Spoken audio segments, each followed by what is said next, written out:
debate ideológico aqui na Assembleia Legislativa tem tomado contornos, eu diria até dramáticos. Sempre nesse debate o PT sendo atacado pela oposição e os petistas se defendendo. E hoje, durante o debate, o deputado Daniel Zen do PT, que é líder do governo na casa, disse que algumas lideranças de oposição estão atrapalhando inclusive a questão da BR-364 em Brasília. E o deputado Gélin Diniz, por outro lado, contra-atacou dizendo que existem pessoas no PT que foram ladrões de banco, inclusive se referindo à própria presidente Dilma Rousseff do PT. Vamos começar sobre essa questão da BR-364. A oposição está atrapalhando os andamentos das obras da BR-364? Olha, isso foi dito inclusive em audiência ao governador com a presença do deputado federal César Messias, por representante do Ministério dos Transportes do DENIT, que houve reunião em que os parlamentares da bancada de oposição teriam solicitado a suspensão de qualquer repasse da continuidade das obras de manutenção pelo DENIT para que fosse feita auditoria. Eu acho que se tem que fazer auditoria, fiscalização, qualquer tipo de investigação tem que ser feita, mas as obras não podem ser interrompidas, não pode parar, a BR não pode fechar, porque isso traria muitos prejuízos para a economia e para o povo do Acre. Deputado Gélin Diniz do PP, a oposição que é a principal culpada dos problemas da BR-364? Ô Nelson, eu estava observando a fala do colega, falei posterior ao deputado Daniel Zen, o qual tenho muito respeito, mas esse foi um tema que me incomodou bastante, quando ele citou que os parlamentares federais do Acre propuseram a suspensão da recuperação da BR-364. Inclusive eu pedi ao nobre deputado que apresentasse por escrito, as pessoas que trouxeram essa informação a ele apresentassem por escrito, porque nesse ponto eu não acreditei, não estou chamando o parlamentar de mentiroso, mas eu tomei isso como uma verdade, porque eu não creio que nenhum deputado federal ou senador do nosso estado seja contrário à recuperação das obras, à recuperação dessa BR-364, que deveria ser um tapete, diga-se de passagem, porque já foi investido 2 bilhões de reais ali pelo governo do PT, de Sena Madureira Cruzeiro do Sul, e a obra infelizmente está acabada. O DENIT diz que o recurso que tem é para recuperação e ali precisa ser refeito. Agora, num outro momento desse debate, entrou a questão dos tempos em que militantes do PT eram guerrilheiros, inclusive a própria presidente Dilma e o ex-ministro Zé Dirceu. Eram assaltantes de banco, deputado? Olha, eu acho que a história política de cada um individualmente, e é uma história muito comum a membros do PT, do PMDB, de outros partidos mais ligados ao campo da esquerda, na época da ditadura. Ali existia uma briga pela redemocratização.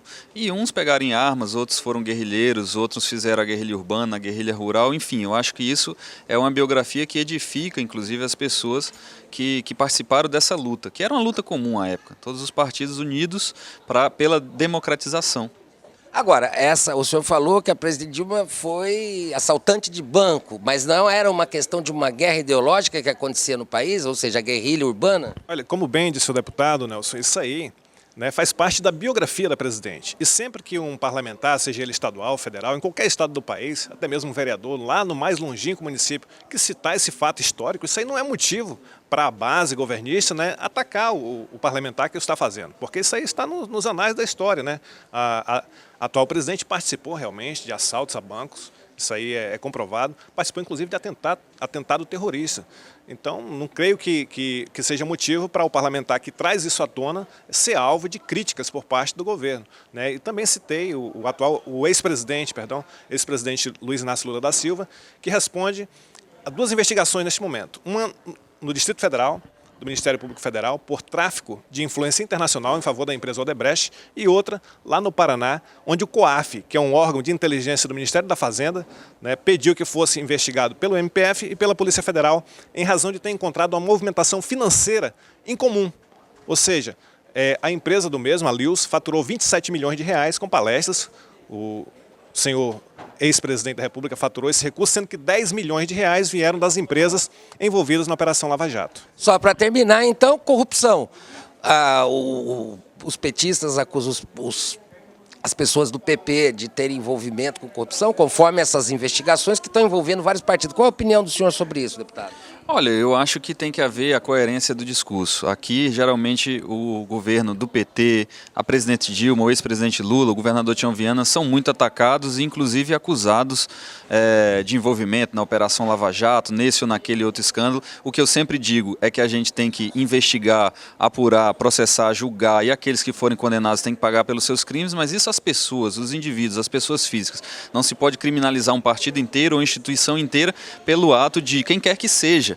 E claro que a coerência, quando eu digo, é porque os mesmos partidos que aqui nos fazem acusações, que aqui nos atacam, os parlamentares federais desses partidos estão num movimento intenso desde o início do ano, né, de pleitear os cargos deste nosso governo federal que por eles é atacado.